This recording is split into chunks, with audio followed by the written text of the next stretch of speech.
নমস্কার, সকলকে আমার আন্তরিক শুভেচ্ছা, অভিনন্দন ও স্বাগত।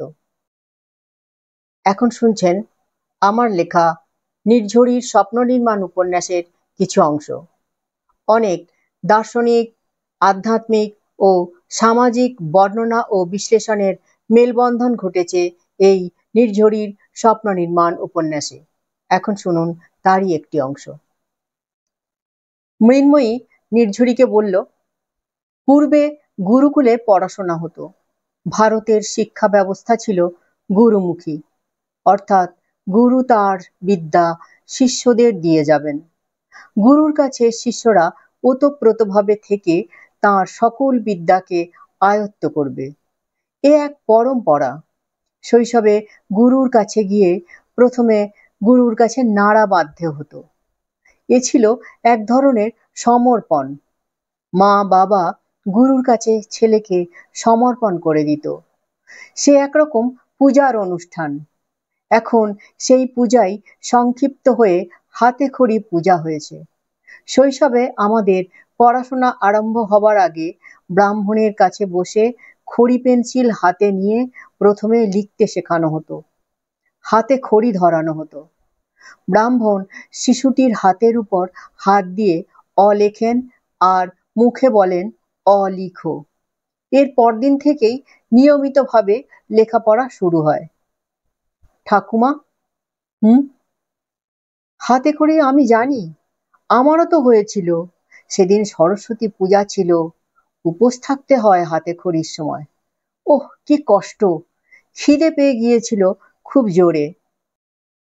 কিন্তু ঠাকুমা, হাতে খড়ির সঙ্গে বিয়ের কি সম্পর্ক?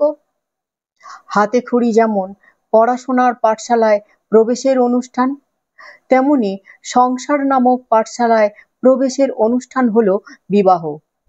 বিবাহ হলো সংসারকে, অর্থাৎ জগৎ সংসারকে পাঠ করার হাতে খড়ির অনুষ্ঠান। নারী পুরুষ উভয়ে একত্রে সংসার পাঠের মধ্য দিয়ে সত্যকে, অর্থাৎ পরম তত্ত্বকে জানার জন্য অঙ্গীকারবদ্ধ হবার অনুষ্ঠান। এই সত্যস্বরূপ পরম তত্ত্ব থেকেই আমাদের সৃষ্টি, এই সত্যেই আমাদের স্থিতি, এই সত্যেই আবার লয় হবার উদ্দেশ্যে আমাদের নিরন্তর চেষ্টা। জগৎ সর্বদা আমাদের আহ্বান করছে, এসো, জানো আমাকে, আমি সেই দর্পণ যেখানে পরমেশ্বর প্রতিফলিত হচ্ছেন সর্বদা। আমি সেই পরমেশ্বরের পরম প্রকাশ। চোখের সামনে যা দেখছো তা পরমেশ্বরেরই রূপ। ক্ষণিক নীরব হয় মৃন্ময়ী। এতক্ষণ আপনারা শুনলেন নির্ঝরির স্বপ্ন নির্মাণ উপন্যাসের কিছু অংশ।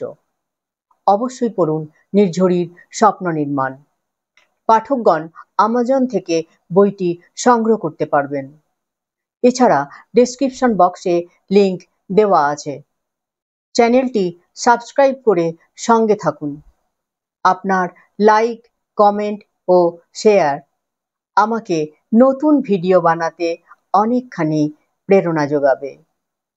সর্বে ভবন্তু সুখিনঃ, সর্বে সন্তু নিরাময়া, সর্বে ভদ্রাণি পশ্যন্তু, মা কশ্চিৎ দুঃখভাগ্ ভবেৎ।